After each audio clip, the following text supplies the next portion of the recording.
Singahlala phansi. Thank you, Lord.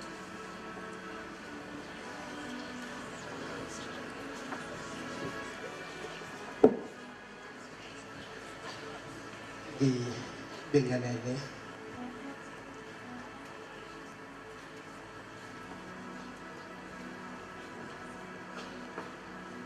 bonke abazalwane abafundisi ney'ncebo zonke nje.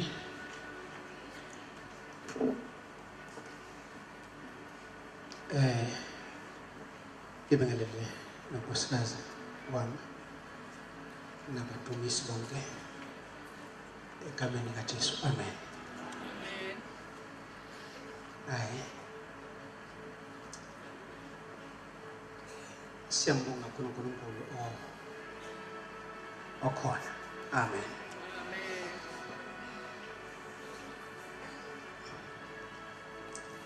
Mhlampe into engizokhuluma nje into ethi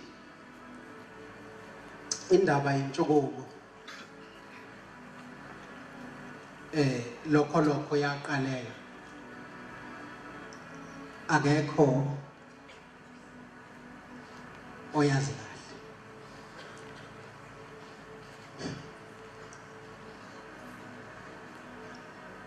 Mangithi akekho oyazi kahle, angisho ngokwe-vision, ngisho ngokwama-details ukuthi kufanele kwenzekeni noma kuzokwenzekani. Ingakho ngeke ngithi masizela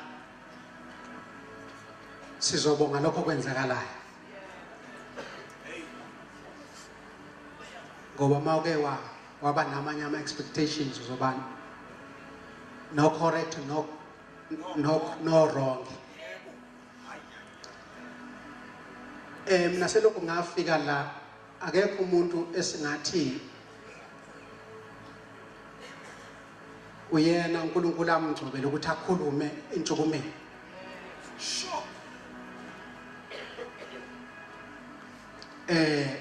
uNkulunkulu uyayikhulumela nabantu bakhe asebenzise noma isiphi isitsha asitholayo. Enye into engifisa uma entshukumeni ngathi unganakho ukuthi uma into ingakwakhe wena ngenze ukuthi abanye iyabakha. Ungathi ngoba mhlambe ngalowo langa wena ungasizakala ungakhakanga mhlambe ungabusekanga bese ucabanga ukuthi intshukumo ibibheda kuleyo sisikhathi leso. Ibe ngcono leya. Utshelwa yimina eyaqala phambi kwami. uNkulunkulu usebenzisa noma ubani noma ngasikhathi sini. Mawuzoba nama-perfectionist akho noma nabagcotshwa bakho uzoba nenkinga.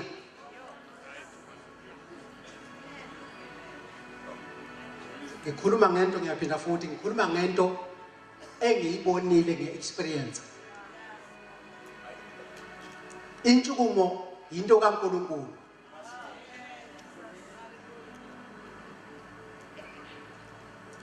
Mina ngikutshela ukuthi sike siplane ukuthi kuzoba nje kube nje. uNkulunkulu avele enze ngendlela yakhe. Akufeyili sokunye besithi yikho aphase sokwakho futhi sibone iqhubeka. Noma thina sesingasazi ukuthi sizokwenza njani. Ngiyacela futhi niqhubeke nokuyikhulekela intshukumo nabantu abamisileyo ukuba bayithwale. Amen. Ngizokhuluma nje noma yini bazalwane ngizwa ngithi yes, ngakho ke akukho engithi kuzothiwa cela ngizokhuluma nje lokho engizwa umoya athi ngikhulume. Tuphethe lapha ethanda khona. Sibonge kakhulu ngakho konke aba contributor ngakho abakhunjayo. Siyabonga.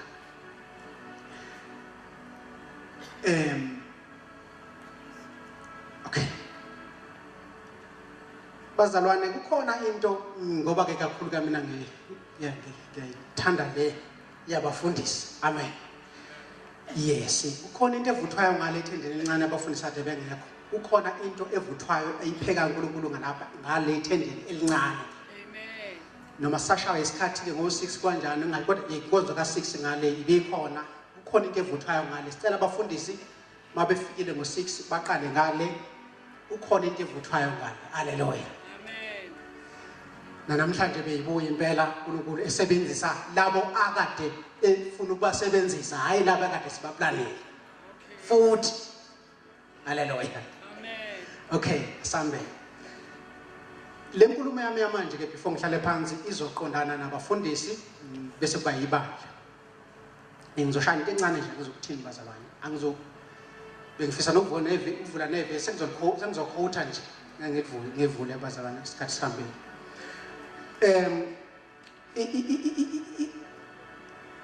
Ngizocela nje senze kanje. Kukhona lento ebizwa ukuthiwa izipho uNkulunkulu okuyiyona akha ngayo ibandla lakhe. Haleluya. Amen. Ngizoshaya nje kancane. Njobe incwadi izwi lisho ukuthi sinezipho kanjalo kanjalo Efeses chapter 4 nakuma Roma chapter 12 naku 1 Corinthians chapter 12 also. Ngizecela nje ukuthi ke ngithi kune fivefold ku Efeses bese kuba ne7 kuma Roma bese kuba ne9 kuma Korinthi.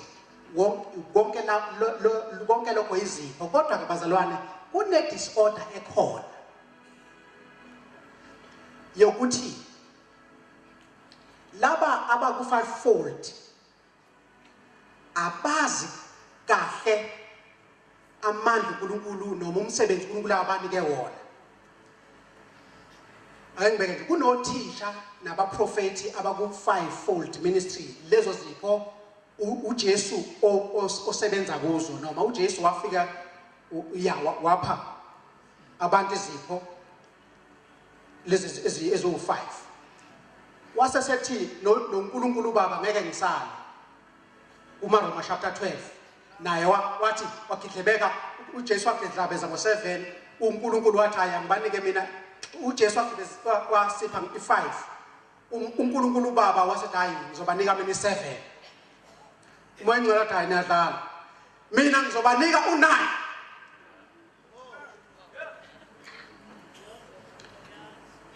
Ngizothinda nje kancane ngoba ngizothinda nje bazalwane.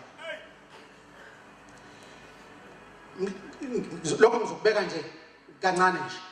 Laba abaku5 lena ngizoyisho bazalwane ngoba yimi ngedwa engiyikhulumayo ngiyakwazi lo. Haleluya. Lena yimi ngedwa engiyinakile ethi kulungile sibiziwe. Kodwa into edala disorder ukungayazi isipho sakho ukuthi sisebenza nini kuphi.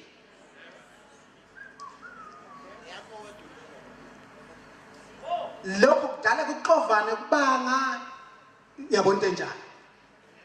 Bese nokubonakala ukuthi nje uNkulunkulu wenza ukuthi kubani nami ngifuna ungasali nami ngifuna enze ukuthi kanti awuphiwanga lokho. Nomona nje uba khona abantu bekhona.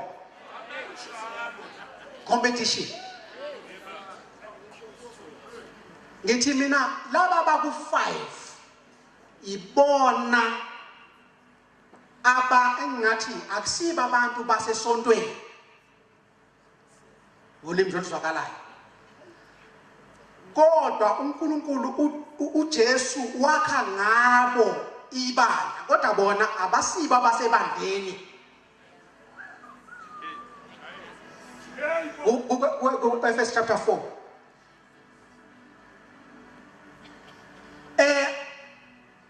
ngizothi nje kancane ngifuna ukubeka manje ngifuna ngangabi ngatshela nje omunye ethi mina uyabona uma ukugift kulezipho ezo5 akudingi uze uconfenywe angazi ukuthi akudingi uze utshele noma uprofethwe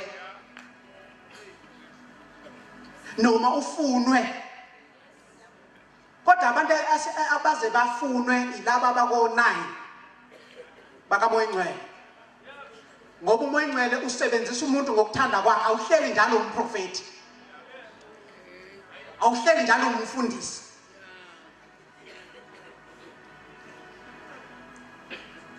Kodwa abahlala bawabafundisi laba bawu-5. Noma umprofeti lo oku-5 noma ngamvusa ngobani uthi ngicela ukhulume ungitshela ukuthi uNkulunkulu uthini ngami uyakutshela.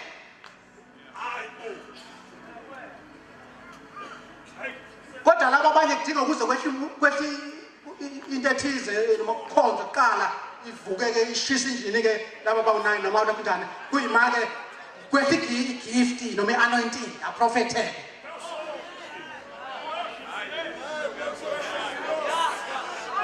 Futhi kwenzeka uma esebandleni waphuma akwenzeki.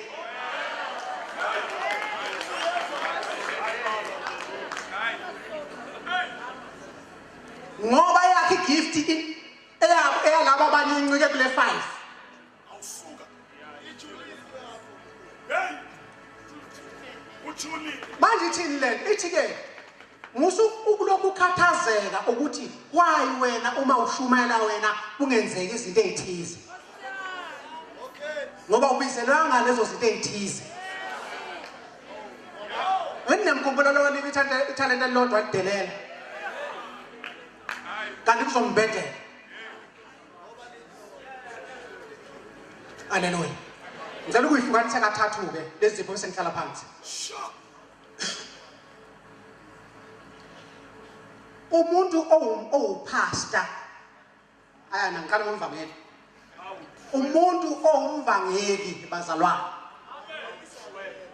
uNkulunkulu umnike igrace yabahedeni.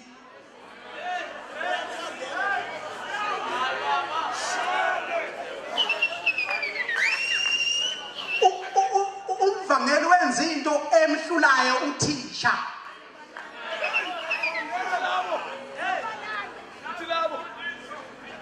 Umvangeli ngisho esportini angasivala sivale ngqi uma engaba ku position yakhe ayitshela ukuthi umvangeli ayeke ukubangisana nabafundisi.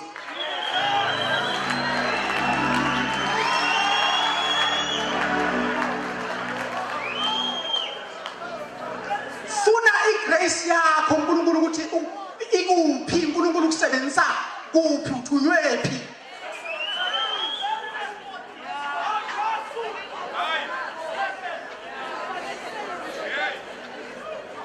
Wena mvangeli unento ehlula othisha. Kunezona uthisha kunezona aseyishumayeza ayikaze iphendule namhlanje. Wena unento nje ukhuluma noma yini umuntu aphenduke. Yabazi phela abavangeli abagcili kakhulu ezweni lenkosi. Akufanele ubajaje ngalokho baphiwe lokho ukuthi anything nje abayikhulumayo umhedeneza vele umhedene akazizwe lenkosi vele.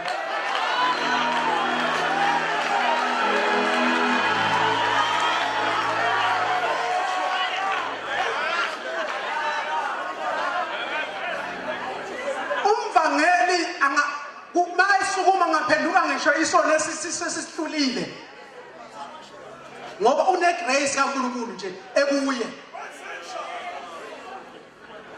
Bamba lapha futhi umvangeli uNkulunkulu umenze wanomusa wokuthandwa abahedeni. Bayathandeka abavangeli. Ingakho nabanye bezobawele ezonweni kalula nje.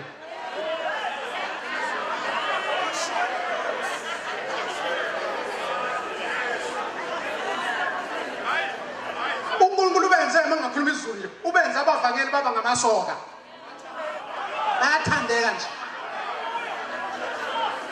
Why uNkulunkulu enze lokho? Wenzela khathi bezodonseka. Akabe ku position yena uyakheke besathi bayeza babona abakubonayo bahlangane noNkulunkulu.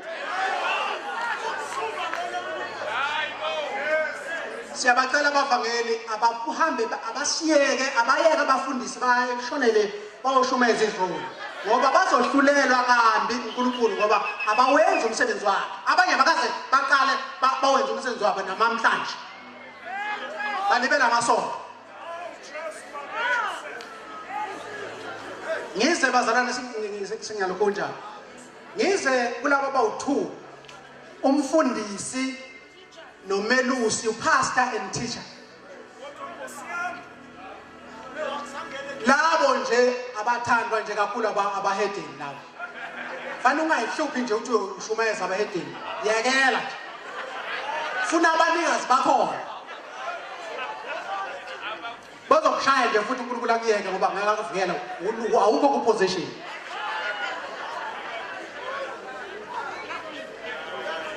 Uthisha une grace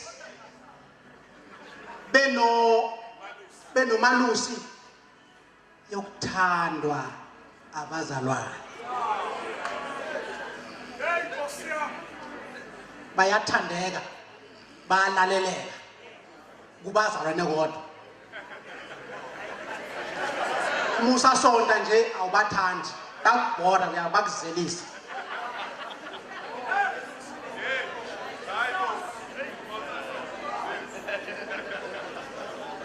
Upastor unikwe uthando.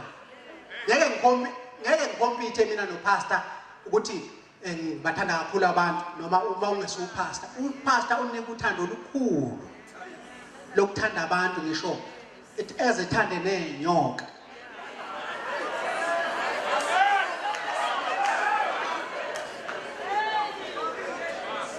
Naye futhi singakompete futhi no pastor. Igrace ngiyabo leyo. Ngakho uthisha umuntu noma nenzani nansi ndayithanda ibhalo. Uthisha umuntu othanda ukuthi hey mfowethu awuzo nathi verse lingifanyisa. Ake sivule la. Umuntu othandayo nokholelwayo ukuthi ungaphila ngezwi lodwa. Njengoba uJesu wathi umuntu akaphili ngesinkwa kuphela. Uthisha ke loyo. Othisha bahlale emabandleni. Uba iposition yakho ilokho.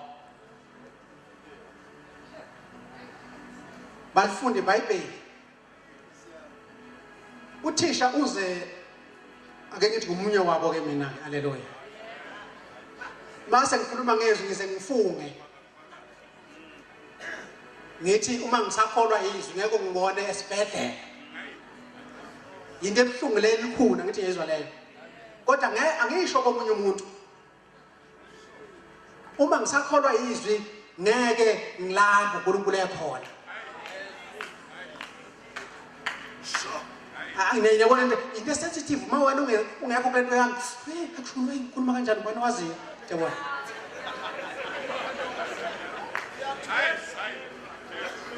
Ezinye izinto ngayifunga mina from sekuphele 34 years oku 82 ngathi into ethize ngeke yenzeke kimi izwi likhona kuze ke namhlanje akaze yenzeke. Ngine grace yalokho noma uthisha abane grace ethize ungayiqhathanise nabo haleluya. Kodwa bangakuthelela ngama genes.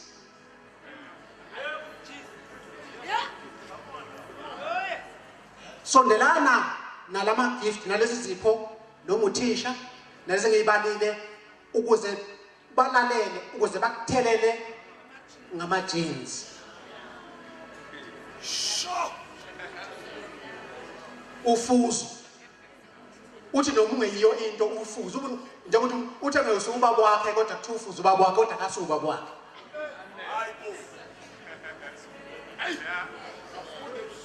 Haleluya. Bese siza kulabo abawu2.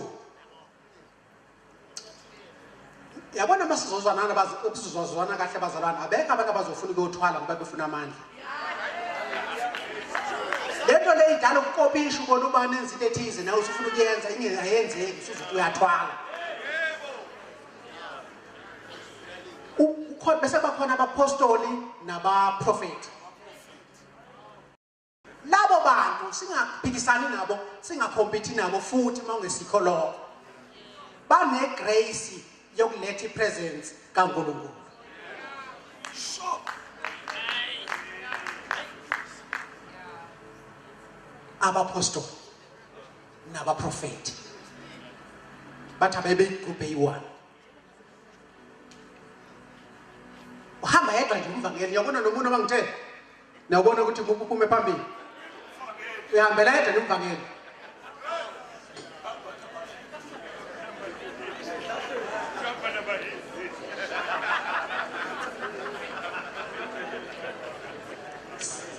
Cishe sengiqedile ilokho bazalwane ngithi kuyizinto okufanele sizazi. Haleluya. Uthi umbulise yina qinisile. Ngakho niyabona bazalwane i-order ingabuya ebandleni. Ngifuna ukunitshela bazalwane, uKristu akakabunjwa kahle ebandleni, akakabi bikho kahle. Lokho nje umunye uzongezwa ngelinye ilanga akangezwa manje. Ngenxa ukuthi usebenzisa lezi zipho ukuba abe khona. Ngakho ithuba lokufunda mhlawumbe sikhona okuningi ke solokhu sikulokhunja ngale ethendeni elincane. Kodwa kwamanje nje bengibeka lokho ngoba abanye abafundisi ababibikho ngale sengithi ngihlephule nje kancane ukuthi kunalesi simo esinje ukuthi kunezipho okufanele ukuthi umuntu azazi ukuthi unazo. Uma ke ngiphinde futhi ngeke ngathi uma ngabe ungekho kulaba abawu5, umuntu okulezi zipho ezo5 akafunwa. Ngizokufuna ukuphinda lokho. Lento yokuthi uze uprofete ukuthi wena kusho ukuthi unesipho, usho ukuthi wena uyini, lokho kusho ukuthi awukho ku5.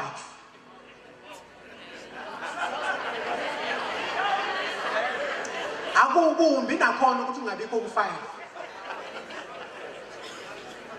Akusho lutho nje, kodwa into ehluphayo ukuthi mane endaweni yakho. Ngoba once waqala wanenhliziyo yokubanga ukuthi ube ku5 uphakeme. Noma isiphi ke nje isipho ongenaso ukuphakama nokusifunela. Ufuna ukubukwa.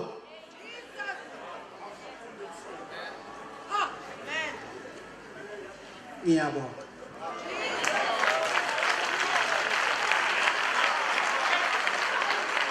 Ake shayele ubaba izandla bazalwane egameni lika Jesu. Nomama eseza la phambili. Glory.